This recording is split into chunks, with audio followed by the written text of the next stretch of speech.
Hello, my name is Mark Bowyer and I'm one of the developer advocates on the AdWords team here at Google. Today I want to talk to you about AwReporting, which is one of the tools we as a team have been building to assist you in managing your AdWords accounts. It is a tool that allows you to download all of your statistics and data from within AdWords via the API using our best practices and put that data into your own SQL database so that you can then do data mining, generate reports, do whatever you want with what is, after all, your data. It's an easy way for you to scale your business, set up some optimizations, and it saves you the development time and maintenance time on this kind of tool. We've already done that for you. So, the tool's out there. What can you do with it? The first thing is we've just added this ability for you to generate PDF or HTML reports for you to email out to your advertisers or put on a website page for them to come and look at. It's really easy for you to come and download, build, install and configure AwReporting. If you go to the GitHub site, you'll find that there's a README file there that talks you through every step, right down to the commands to set up the database and have everything ready for the tables of data that you are going to be downloading. All you'll need is Java, because that's what it's written in, Maven, because that's the way the packages are managed, and an SQL database all set up and ready to use. You then use AwReporting to populate your database, pull down the data you're interested in. You create a properties file saying, this is the report I want, these are the fields I want to have filled in for all of the accounts in my MCC structure. And then if you're interested in generating reports from that, you run AwReporting again to actually generate all of those reports for all of the accounts from that MCC. When you do the generation, it doesn't go and download another set of data for you. You need to do this as 2 steps. So, you just use AwReporting and you add the -generate PDF argument to the call that you've already used. You set up the properties file. It can be the same one for the download as it is for the generation, but you then create or reuse one of the templates we have already built for you to create the report that you can then have in HTML or PDF. And this is the kind of thing you get. I spent some time building this to try and make it as attractive as possible, and this is live data. I've anonymized it by changing the account name, the account ID, the campaign name and the campaign ID, but this is what you could get out. The images that you see at the top of the page there have been encoded into the PDF. You get to set what the text is, what the colors are, what this page looks like. Here you see that this customer has spent 86.83 euros. Even the currency code there is drawn out of the API and is added in for you. It shows them how many impressions they've had, how many clicks they've had. Here you see that this particular account hasn't given us back any conversion data.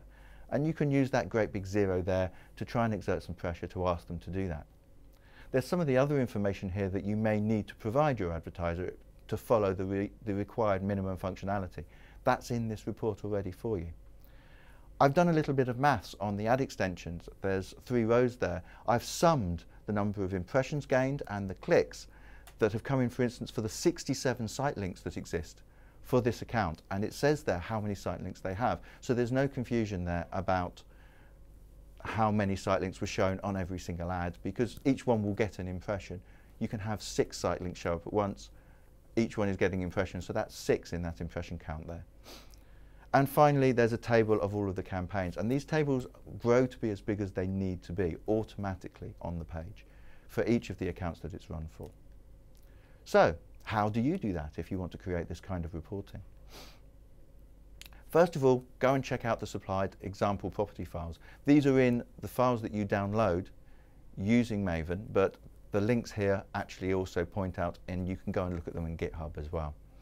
There are also some example templates there, including the files that you need to generate the report I just showed you. You configure the properties file to be what you need. You change the template to be your company, your colors, and then you run a command line, and it will then go away and produce one of those pages for every account it finds. If that account doesn't have any data for that month, you'll just get a blank page. So this is what a properties file will look like. The top of it is your account ID, your developer token, and your OAuth 2 authentication. We handle most of that for you. It sets it up for you initially and gets you your refresh token as well. So there's very little you need to do there. But it's walked through and shown how to do in the README file. You then decide what kind of database you want to use. Here we're showing setup for MySQL. There'll be some configuration in there to tell it where it's going to find that database. And then the bottom 5 lines that you see on this page, basically saying use the file system writer, put this data on the disk of the machine running the code, and to only produce PDF. You can also have HTML, and we're working on generating drive docs for you as well.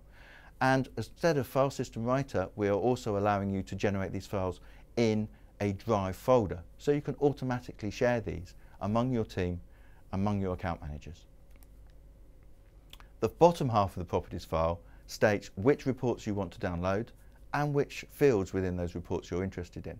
Here we see 3 all being used together. This is the data we use to produce that file, that document that I just showed you. Notice that the month field has to be in each of these. You're doing this report by month. For that to work, you need to ask for the month field so we can segment it when we're generating the report. Then a template file. This is just HTML. We're using Moustache here if you want to go and look at that. It's named that because of the double curly brackets you see in red in various places in the file. That's the language that tells the code that's running here, this is where I want you to do some work. So we have a standard HTML table set up here with the table headers, and then you see the double curly braces with #campaign performance report, and at the bottom again the double curly braces with /campaign performance report in bold here. This is saying loop through this area for every row of data in this table. And within that, we then lay out the columns. I'm using some CSS here to color the columns.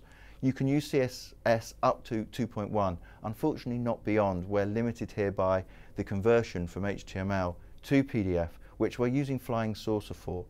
And that's based on the last release of iText that came with the Mozilla license rather than AGPL. So we can't get the latest version of that and use some more up-to-date features. But this is good enough for a static page and what we're doing here. In red, again, you'll see the double curly brace and the names of the fields that we called out in the properties file where we want those to appear in our data. So those are each of the columns, and we will loop through each time we have a new row to put in this table. In this case, we only have 1 campaign, so you only get the 1. Here we see 3, and the actual HTML here is the same. We have the #add extensions, which is what I've called this block, /add extensions, and the rows for that. But we go through it 3 times because 3 lots of data exist for this account. But I've done some maths here. This isn't data that is directly out of reporting. I have summed up all of the impressions and the clicks for each of the ad extensions.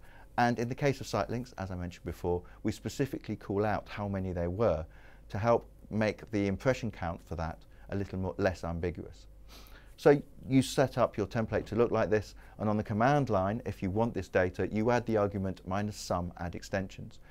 I added this code into the reportexporter.java if you want to go and look at how I did it, and if you want to add your own code to generate your own extra blocks for these reports. So what does the command line you've got to run look like? Here it is. It's a Java command line. It comes in a jar once you've built it, so you name what that is, and you give the system a gigabyte of memory to run in. We are throwing a lot of data around here, so we recommend at least a gig. You set the start date you want your report to work from and the end date you want it to report to, so usually that's a month. You name the file for the properties file. You give it the path and where that is to set up the configuration, and tell AwReporting what you want it to do. And finally, if you are generating PDFs in this run, then you use the -generate PDF option. You give it the HTML template file you want it to use and an output directory where to put all of the files it's going to generate. And finally, if you want it, you add the -sum add extensions on the end of that so that it generates that extra data. What you then get is loads of files that look like that line at the bottom. The italicized account ID will be the account ID for each of the accounts it generates one of these pages for, and obviously the date will match what you put into start date and end date at runtime. But that's not all we've done. My colleagues and I have been adding other features as well. So, Google Drive support, I mentioned this earlier. It's now possible for you to generate all of these report files in a Drive folder, which you can automatically have shared with everybody on your team. One person can generate them all of your account managers can go and find the form that they want to be able to email direct to your account.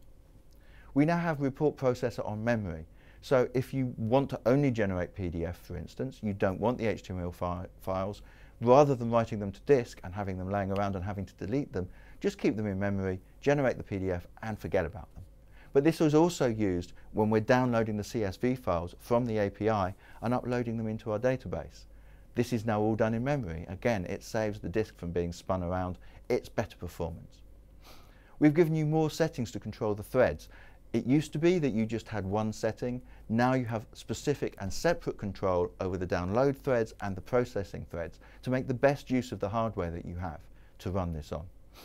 We've updated it to the latest version of the API, version 2014-02. This is now running with all those new features and all the changes to reporting. We've added better logging. -debug produces more information about what we're doing, so you can see step by step what the code is up to. And -verbose puts that all on the console, where you ran the command line, so you can see exactly what's happening as it runs. We've had this on GitHub for a while now. We have users. They've reported problems, much to do with localization, for instance, and where your commas and periods are in numbers. Those have been fixed as they've been reported to us. And we're working on getting more report types as well. We don't yet cover all of the report types available through the API, but we're adding them as fast as we can. If you do have a go with this and you do have any problems, please use GitHub to report to us and let us know what problems you're having. We'll do our best to get them fixed for you and help you out as fast as possible. So in summary, we've introduced and improved PDF and HTML generation, and we're now working on Google Docs as well. We've come up with better memory and processing options and performance to make this tool work as well for you as possible. We've integrated with Google Drive, so you can generate your documents in an automatically shared repository rather than just on the disk of the machine you're running it on. And please do report any issues and feature requests you have to us on GitHub, should you want to do so. So here is the link that will take you over to AwReporting on GitHub, and these are the report types that you can make use of back in our own documentation. So there we have it. That's AwReporting and where we are with it now. I'm Mark Bowyer, one of the many developer advocates here at Google working on producing this tool.